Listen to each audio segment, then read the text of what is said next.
আসামি এবং বাদী ভিকটিম একই বাড়ির লোক।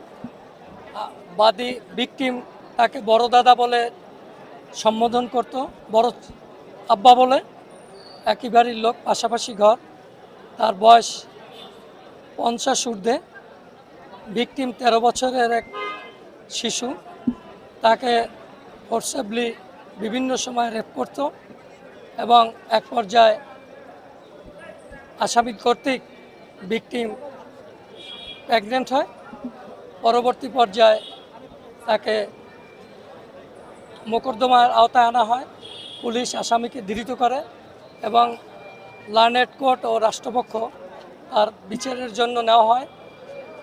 এক পর্যায়ে সাক্ষী প্রমাণিত হয়।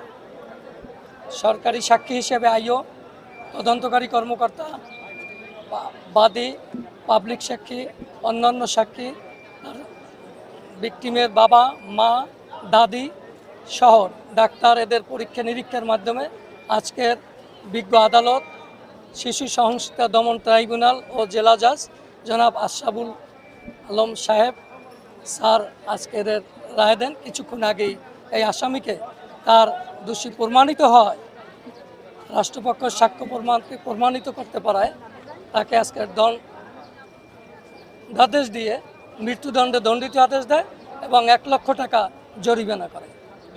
এর দায়ভার, শিশুটির দায়ভার রাষ্ট্রপক্ষ জেলা প্রশাসককে অনতিবিলম্বে 3 কার্যদিবসের মধ্যে এর কপি পূরণ করা হবে এবং পরবর্তী তার ফাঁসির আদেশ নিশ্চিত করার জন্য এর পেপার সহযোগী কাগজপত্র মহামান্য হাইকোর্টে 30 ডেজের মধ্যে পূরণ করা হবে।